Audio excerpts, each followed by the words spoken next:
Both of our candidates are here. You might want to ask one of the candidates that's answering that question. I thought you would be able to get to answer that, but I'll leave that up to him. Thank you all again. We'll come back later.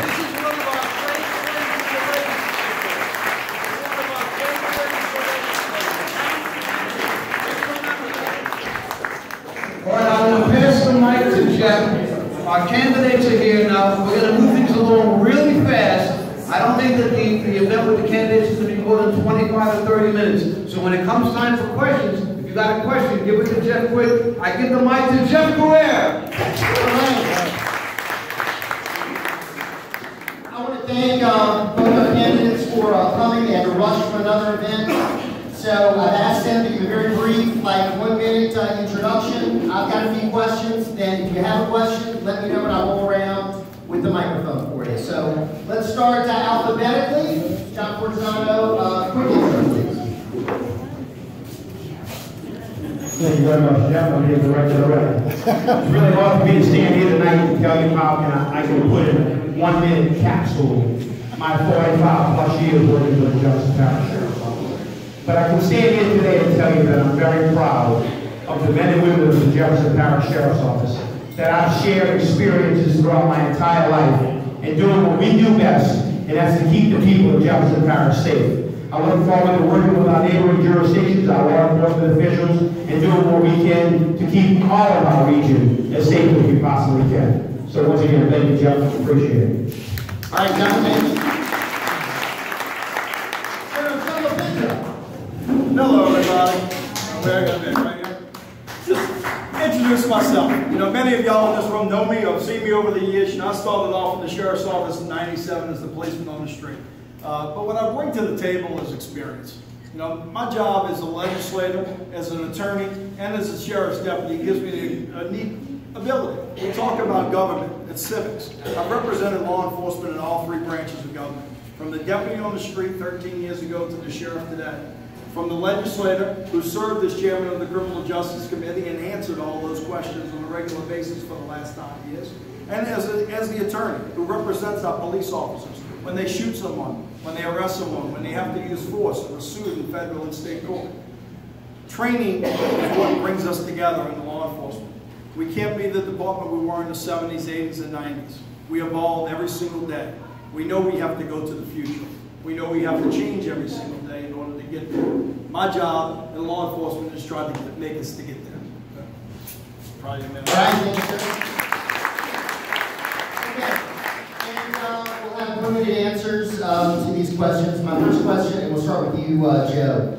It has been reported recently that your predecessor, Noel Norman, not only held the job of sheriff, but held 2 side jobs also while he was sheriff. It was just uncovered, reported in the paper today. So my question is, do you think that's appropriate? And secondly, if you are elected sheriff, will you have any side jobs? Well, you remember, I have Lopinto Law Firm, which is non-existent. I mean, it's there, but I'm not making any money off of it by any means. I haven't practiced law in the last year and a half since I've been back to the sheriff's office. I had a consulting contract with an expert, as an expert person from my financial disclosure report on policies and procedures. I've reviewed about 300 policies and procedures for Lexipol. Because of my expertise in that field, they asked me to review them to the state laws of Louisiana this past year. But probably half of our department has outside employment. Mr. Fortunato's had outside employment. I've had outside employment. We all have different jobs that are approved. We have to fill out forms as part of the sheriff's office in order to do it. Do I expect any outside employment? No. No. I mean, I haven't had any for the last year and a half, and I don't expect to have any for the future. But many of them are department members. I mean, I have department members that work for Uber. I go work details, or go work, and actually go do additional things. So it's not something that's unusual. You know, that's something that occurs. Now, the difference is you got to follow the law. You got to make sure you report it. I have a financial disclosure report. I've reported every dollar on it. I made $3,000 last year with Lexipol and Lopinto Law Firm. I said between 5 and 25. The truth of it is probably between 0 and 5, but I haven't done my taxes, so I'd rather err on the side of caution, and I made it 5 to 25. I'll probably have to file an amendment later on to decrease it, but you know, I didn't know what the answer to that question was, so I erred on the side of caution. So it's not something that is necessarily unusual by any means. I approve those reports. You can actually ask for employment, requesting part-time employment outside the sheriff's office, and I, as sheriff, have to approve them once they come by. So. All right, thank you, Judge. I too much agree that there are a lot of people that work in the Jefferson Parish Sheriff's Office that have outside employment. And that's simply because the salaries that we pay the men and women of the Jefferson Parish Sheriff's Office doesn't afford them an opportunity to live the kind of lifestyle that many people in this room do. As far as my personal business, my wife owns a company called Fortunato Productions. I'm listed as an officer there, but made no money. And as far as I'm concerned, as sheriff of Jefferson Parish, I have no intention of having any side jobs. And I believe that I should be focusing my attention completely on the protection and safety and well-being of the citizens of Jefferson Parish. I will not compromise the safety of the men and women of the Jefferson Parish Sheriff's Office and the residents of Jefferson Parish for political patronage. All right.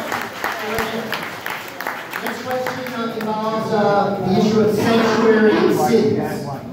Over the past year, we've seen the issue explode nationally. We've also seen a big conflict between the federal government and the city of New Orleans concerning the issue of being a sanctuary for illegal aliens. The question is, should Jefferson Parish be a sanctuary for illegals? And what sort of policy we have to cooperate with the federal government? Thank you. Well, first of all, Jefferson Parish is not a sanctuary city. We have to abide by federal law. In spite of the fact that some of the people in this particular group, not here, but in that ethnic group, it's all about doing what's right for the community. It's all about not breaking the law. I had to listen to a story the other day about a lady who was very upset over the fact that she was arrested by the city of Cannon because she didn't have a green card, she didn't have a driver's license, and she didn't have proof of insurance for the vehicle she had just become involved in an accident. So I think it's very important that we understand that the federal government, we can't supersede federal law. What we can do is work with the federal government and do what we can, and do what we can to make sure that we address that issue. Amen.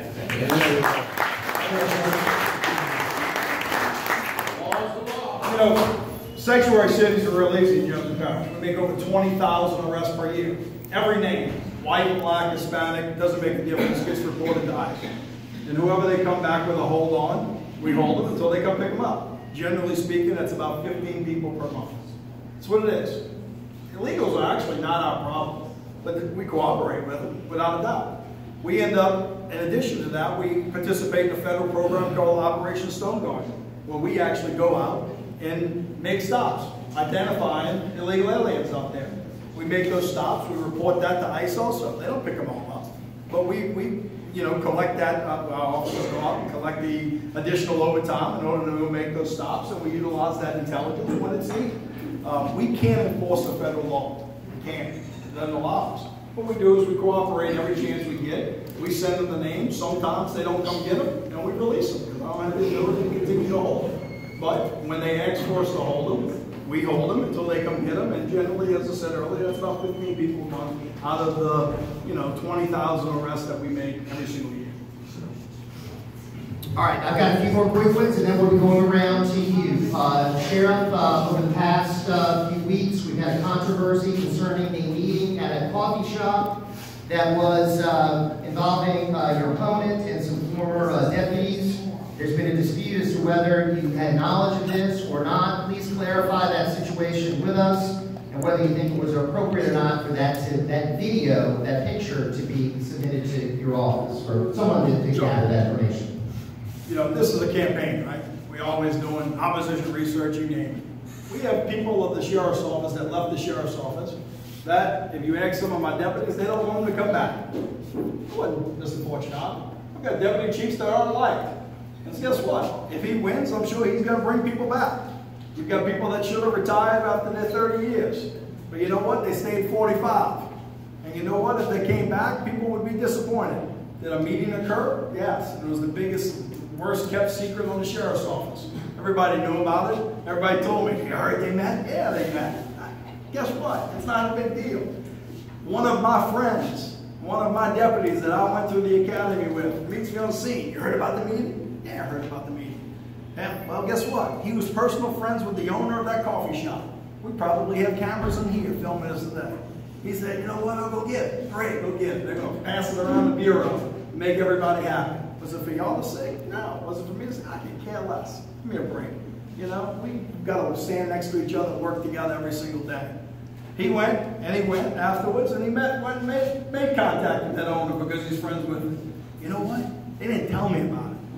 Now, they didn't. 2 months later, I received a public records request stating, what's the video? What video? I make an inquiry, and guess what? Come to find out, they did go get it. Now, my job was it a public record? If they went over there and they talked to the owner of the coffee shop and they said they were here as policemen, it's a public record. Turn it over, give it away, and be done with it. If they went over there as a private citizen and said, this is who I am, and then guess what the coffee shop says? This was a campaign issue. That's my friend Rodney. He asked for it. I said, not a problem, he can have it. And I knew exactly it was a campaign issue and it had nothing to do with a law enforcement event. That's what it was. I ordered the investigation, said take everybody's statement and turn it on over. And guess what? I turned the entire report over. It is what it is. All right, Chair. No, sir, it's not. It is what it is. The simple fact of the matter that trust is of the utmost importance. And I know for a fact that when this incident took place, when I sat with 2 former chief deputies, who I might add will not come back to work for the Jefferson Parish Sheriff's Office when I'm elected on March 24th, and I sat and had coffee with those fellas, talking about everything from family to football, that I know for a fact this gentleman on my right asked the same deputy who walked into the coffee shop that day, 6 days later, can you get a copy or a photograph of the video of the meeting that took place between Fortunato, and Gorman? I know that to be an absolute fact based on the initial investigation that I conducted. Once again, I've been here 40 plus years. I've developed an incredible rapport. And I know for a fact that the sheriff of Jefferson Parish should not be sitting here telling people he didn't know anything about it until he received a public records request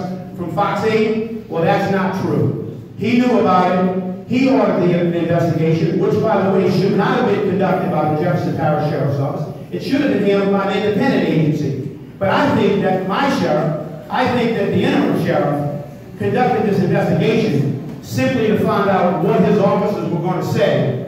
And now that the media's got a hold of it and got a copy of the report, they know exactly what took place. Thank you. All right. In some comments made by the outgoing sheriff, Bill Norman, took a shot at you, and he said all the previous sheriffs that he knows have law degrees. He mentioned that you don't have a college degree. So, addressing concerns that some people might have, that you don't have the educational experience necessary to deal with a budget that some say is in excess of $125 million, involves all these employees. How do you address that issue? Well, first of all, I applaud the efforts of those in this room who had an opportunity to get a college degree. But my 40 plus years in the Jefferson Parish Sheriff's Office of the institutional knowledge cannot be replaced with a sheepskin to hang on the wall. I firmly believe that what I've learned throughout my entire career here, standing shoulder to shoulder with many of the chiefs, many of the bureau chiefs in this organization, and talking about budgetary issues, and talking about finance, and talking about things we can do in regards to collecting $800 million a year. I know that I have the knowledge and the experience, and experience does matter, to address the issues concerning our $128 million operating budget. It will be $128 million in July of this year. I know how important it is to understand that the chief financial officer in any major corporation, be it the sheriff's office or be it Google, that the CFO is the person that manages the money on a day-to-day basis. There are times when the CFO has to consult with the sheriff or the CEO to make sure they know what's going on. But